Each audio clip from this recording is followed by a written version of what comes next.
আজ সন্ধ্যের জলখাবারে prawn patties বানিয়েছি। এর জন্য প্রথমে কড়াইতে তেল গরম করে জিরে ফোড়ন দিয়ে পেঁয়াজ কুচি ও লঙ্কা কুচিটাকে ভেজে চিংড়ির কিমাগুলো নেড়ে লঙ্কা গুঁড়ো, হলুদ গুঁড়ো, আদা রসুনের পেস্ট, ধনে জিরে গুঁড়ো, নুন দিয়ে কষিয়ে নিয়ে গরম মশলা দিয়ে নামিয়ে রাখবো। এরপর পরিমাণ মতো ময়দা নিয়ে তাতে নুন ও 2 টেবিল চামচ সাদা তেল মিশিয়ে অল্প অল্প জল দিয়ে একটা টাইট ডো তৈরি করে নেব। এবার ওপর থেকে একটু তেল দিয়ে 30 মিনিটের জন্য রেস্টে রেখে দেবো। 30 মিনিট বাদে তা থেকে ছোট ছোট লেচি করে সবকটি লেচি আগে থেকে গোল করে রুটির মতন বেলে রাখবো। এবার একটা বাটিতে 2 চামচ ঘি, 1 চামচ কর্নফ্লাওয়ার মিশিয়ে রেখে দেবো। এবার একটা করে রুটি নিয়ে তার ওপর ওই কর্নফ্লাওয়ারের পেস্টটা দিয়ে ওপর থেকে একটু ময়দা ছড়িয়ে আবার একটা রুটি দিয়ে দেবো। এইভাবে সবকটি রুটি সেট করে নেব।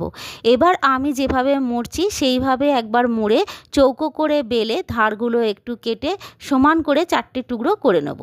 এবার একটা একটা টুকরো নিয়ে তার ভেতরে চিংড়ি মাছের পুরটা দিয়ে একটু ছেড়ে মুড়ে রাখব। এবার কড়াইতে তেল হালকা গরম করে প্যাটিসগুলো দিয়ে লো টু মিডিয়াম ফ্লেমে উল্টে পাল্টে সময় নিয়ে ভালো করে ভেজে নিতে হবে। এইভাবে সবকটি ভেজে নিলেই রেডি চিংড়ি প্যাটিস। তোমরাও বাড়িতে একবার বানিয়ে দেখো, দুর্দান্ত লাগবে।